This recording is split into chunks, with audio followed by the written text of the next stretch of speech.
ஆண்டவரும் இரட்சகருமா இருக்கிற இயேசுவின் இனிய நல்ல நாமத்தினால உங்கள் யாவருக்கும் என்னுடைய அன்பின் வாழ்த்துக்களை நான் தெரிவிக்கிறேன். இந்த நாளில் ரோமருக்கு எழுதின நிருபம் 12ஆம் அதிகாரம் 10வது வசனத்தில் அப்போஸ்தலனாகிய பவுல் ரோமாபுரி சபை மக்களுக்கு எழுதும் பொழுது, கணம் பண்ணுவதிலே ஒருவருக்கொருவர் முந்திக் கொள்ளுங்கள் என்று சொல்கிறார். கனம் பண்ணுகிற காரியத்தை குறித்து பேசுகிறார். இதனால் நாம் அநேகரிடத்தில் கனத்தை பெற வேண்டும் என்று அநேகர் நினைக்கிறோம். நம்மை உயர்வாய் பேசணும், நம்மை பற்றி மகிமையாய் பேசணும், அப்படியெல்லாம் நினைக்கிறோம். ஆனால் வேத புத்தகம் என்ன நமக்கு ஆலோசனை வழங்குகிறது என்றால், கனம் பண்ணுகிற காரியத்தில் நீங்கள் முந்த வேண்டும் என்று சொல்லுகிறது.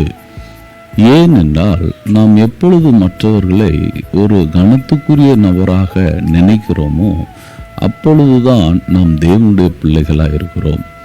மற்றவர்களையும் நாம் கனத்துக்குரிய ஆளாய் நினைக்கும் பொழுது நாம் தாழ்மை உள்ளவர்களாக காணப்படுகிறோம். ஆண்டவருடைய பார்வையிலே அது விலையேற பெற்றதாக இருந்தது. நாம் கனம் பண்ணும் பொழுது நாம் ஒரு நாளும் கீழே போவது இல்லை, அதற்கு மாறாக நாம் மேலே தான் வருவோம்.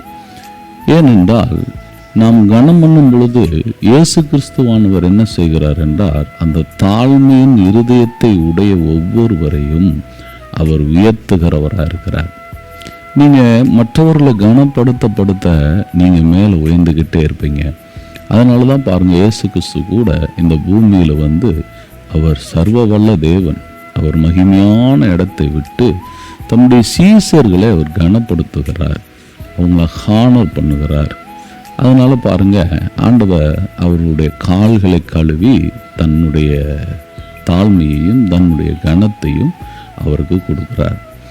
அடுத்த நபர்களை கனப்படுத்தினதுனால பிதாவானவர் எல்லாவற்றுக்கும் மேலாக அவரை உயர்த்தினார்.